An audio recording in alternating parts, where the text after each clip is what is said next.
Привет! Я сейчас хочу ответить на вопрос, который мне поступил, такой комментарий, который очень актуален сейчас для многих. Это вопрос страха перед рисованием, страх начать, страх белого листа. Очень много об этом сейчас говорится. И я давно уже об этом тоже думала, и все, и как-то вот мне казалось, ну откуда это вообще взялось? Потому что как-то не могла я вспомнить, чтобы у меня такой страх был. И тут после этого комментария я задумалась, начала вспоминать себя, свою биографию, поняла, что да, у меня вот в моем детстве, там, в подростковом возрасте, когда я начала учиться, этого страха не было, наверное, потому что не было соцсетей и не было вот этого перед глазами постоянного сравнения себя с другими, то есть были только, да, там, книги, музеи и то, что там преподаватели нам показывали, да, то есть это были либо уже великие совсем, да, либо это были твои однокурсники, да, то есть не было вот такого количества, как сейчас, да, в соцсетях, постоянного количества информации, да, примеров других людей, да, классных там рисунков и так далее. Вот, но у меня был такой момент, я вспомнила, когда я приехала во Францию, когда мне нужно было начать работать, втянуться как бы в 4-й курс, и я не понимала вообще, что делать там, потому что все было по-другому. И полгода где-то ходила вообще ничего не делая. И потом мне помогла, например, там просто одна художница. Просто наблюдала, как она работает. И интуитивно я сейчас могу вот проанализировать, да, что мне помогло. То есть вот если очень коротко, здесь нужно сменить фокус. То есть почему мы боимся? Утки, утки, белки здесь вообще хорошо сегодня. Опять Лагина. В общем, нужно сменить фокус. Вот это, я считаю, самое главное. Перенести фокус с результата на процесс. То есть вот опять, да, почему, да, мы боимся-то, почему страх вот это? Потому что есть большие ожидания, значит, да, от самих себя. То есть вот у детей маленьких, опять же, да, у них нет страха белого листа, потому что они об этом даже не думают, и они себя ни с кем не сравнивают. Главное, они не ждут результата, да, то есть они там порисовали и все, и побежали, да, и что там с этой картинкой, им вообще все равно, как правило, да, там уже родитель там уже вешает на стенку или не вешает. Вот здесь нужно вернуться в эту точку в контексте восприятия своей работы, то есть перенести фокус с результата, с этого ожидания большого. Это даже не перфекционизм, это просто вот зацикленность на результате. То есть, что у меня, да, должно вот что-то получиться, и есть вот этот прекрасный белый лист, и страшно начать, потому что страшно, да, что не получится, да, и чему-то там не будет соответствовать, да. То есть это опять зацикленность, фокус на результате. Если мы фокус с результата перенесем на процесс, то есть мы себе поставим задачу просто рисовать, просто как бы переводить бумагу. Вот здесь, опять же, я всегда советую, опять же, книгу Джули Кэмерон, об этом уже здесь тоже я снимала видео когда-то давно еще.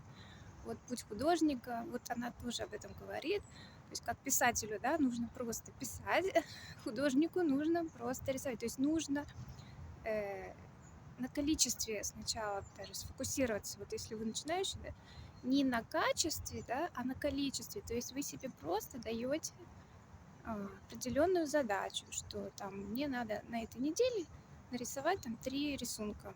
И все. Какие это будут рисунки, уже не важно.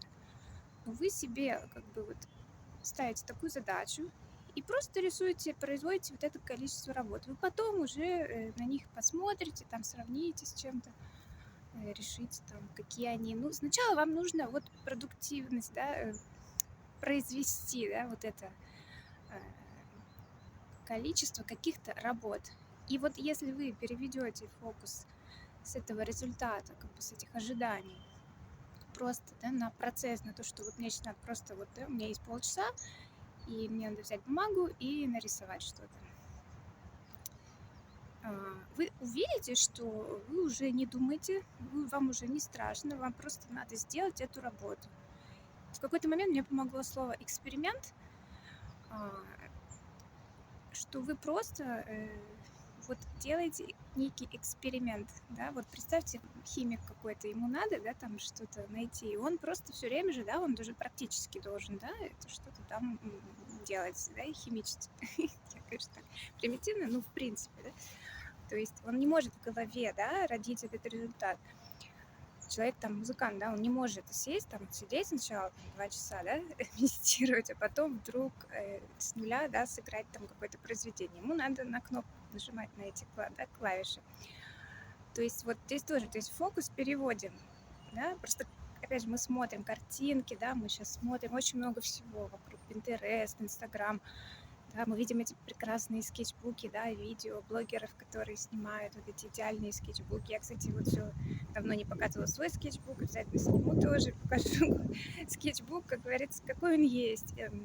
То есть я не обесцениваю, разумеется, эти работы людей, но это больше такие, как бы, это уже такое, как некое произведение искусства, да, когда там что не страница, там красивая картинка.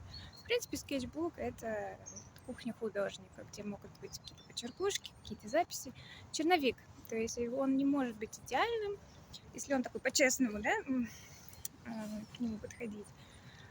Вот так и вы от страха-то избавитесь, то есть просто начав делать. И еще, да, совет, то есть если вам страшно, и потому что материалы, да, может быть, да, жалко портить, значит, выбирайте попроще, подешевле. Господи, мышь побежала. Всю жизнь. Я, конечно, с одной стороны, да, всегда рекомендую ученикам тоже брать хороший, качественный материал по возможности, что им просто приятно работать. Но если у вас этот страх есть, и вообще хорошо иметь и те, и другие, то есть, да, там можно купить себе лист там дорогой акварельной бумаги, но вместе с тем купите какую-нибудь дешевую бумагу там среднего качества и не бояться ее использовать, то есть не дрожать, что, ой, да, там я сейчас вот переведу и все потрачу, и все это зря, как бы, да. То есть здесь нужно по материалам, то есть себе дать вот этот тоже момент. Просто вот делать, выбрасывать там эти листы, рвать их и не зацикливаться. Вот надеюсь, что я ответила на вопрос. Хотела добавить, то есть просто надо себе позволить сделать плохую работу. Вот это, наверное, ключевое, что я не сказала. Позвольте себе сделать плохую работу, как бы плохую, в кавычках.